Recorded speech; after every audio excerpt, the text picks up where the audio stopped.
monasteries, and somebody said, aren't we going to get tired of monasteries? And we never got tired of the That was monasteries.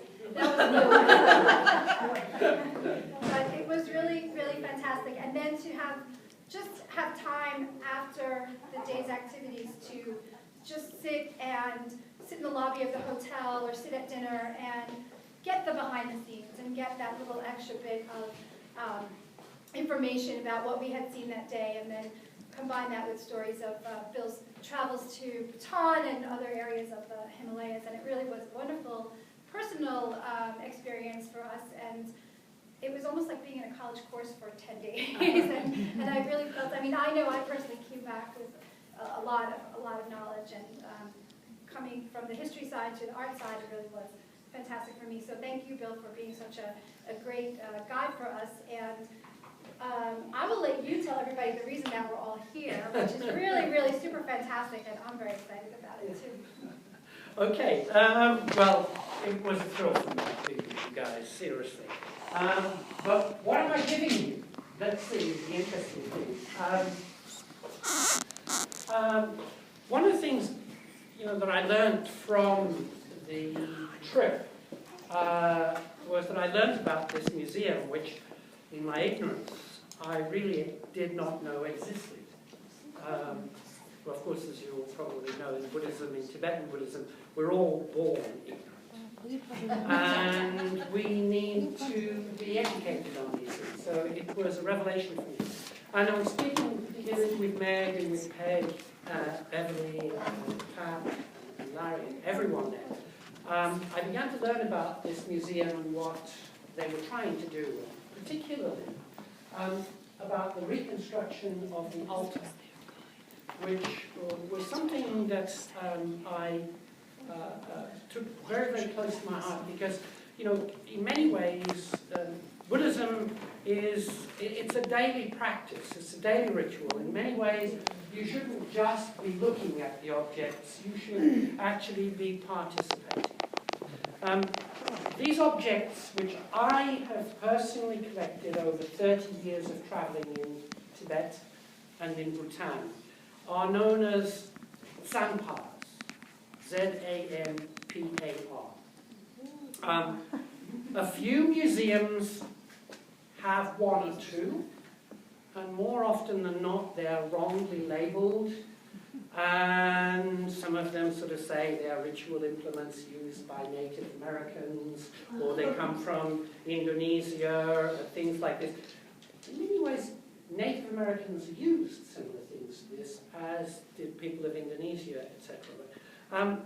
I, in my course of travels, particularly in Tibet in the early 1980s, met many lay priests on the road, as I particularly was also doing pilgrimage. The most important pilgrimage that a Tibetan can do is to go around Kailash, Mount Kailash. It's a very rigorous, a very tough pilgrimage, and believe you me, you need every help that you can get on the way, as you're panting over passes of 19,500 feet.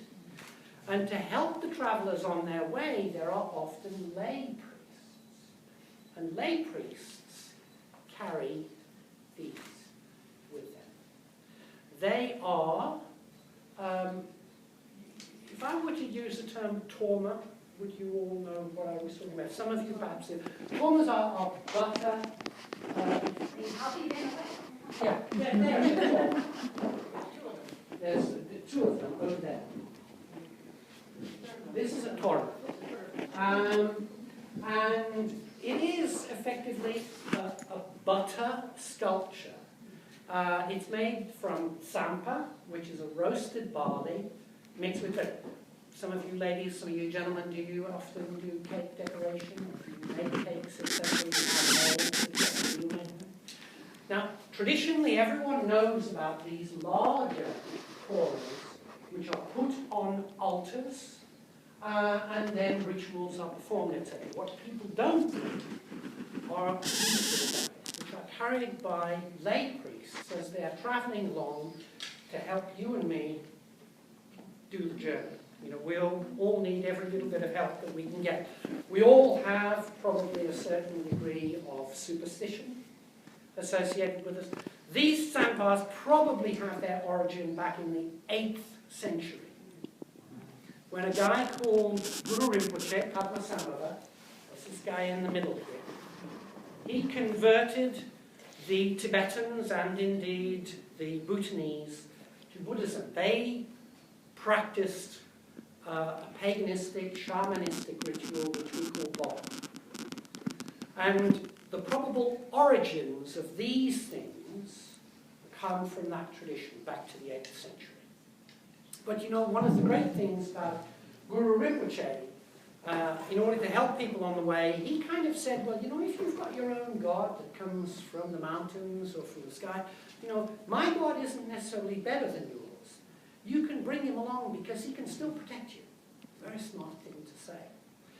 And the idea of these Zam Pars are that if you have got your own little private... Have you been to Thailand where people have their own little shrines? Lots of places. Laos has the same tradition. You give them food so they're not going to be unhappy.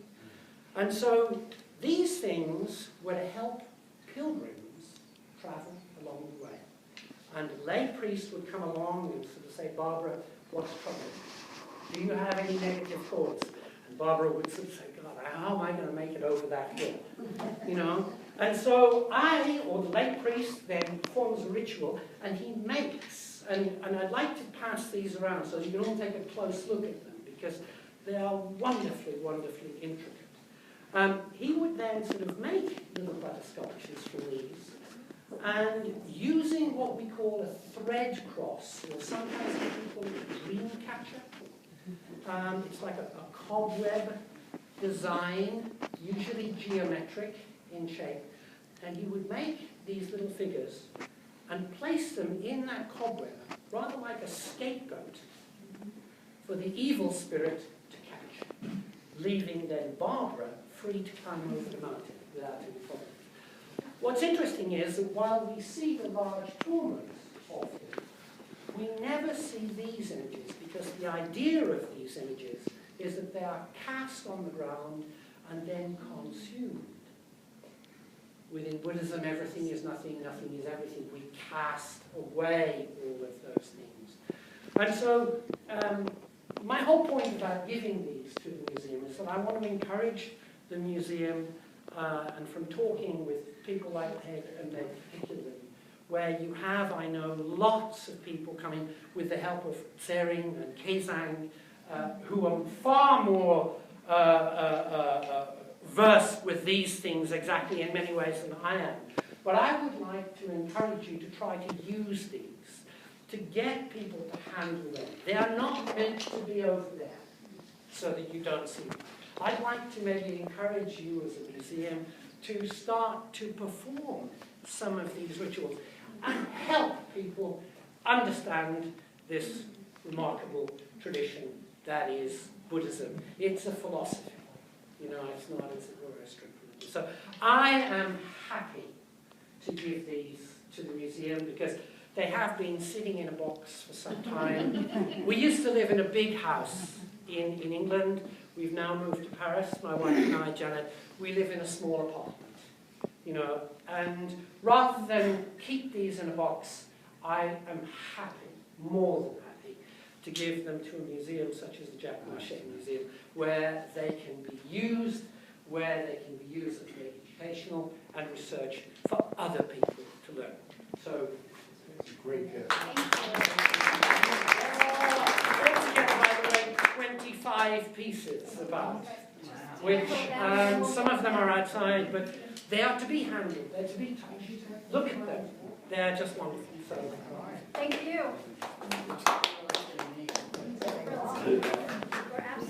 So please have some more wine and some more fruit and cheese, and please come and inspect these because they're really quite fascinating. The detail work is really, really spectacular, and we're definitely going to use these and let people interact with them. these We use it with butter first, and then some, and then they would have the seeds, and then Bill, could you explain? Those are very thin ones. yeah, this is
He goes to Tibet because he was troubled. He was in the war.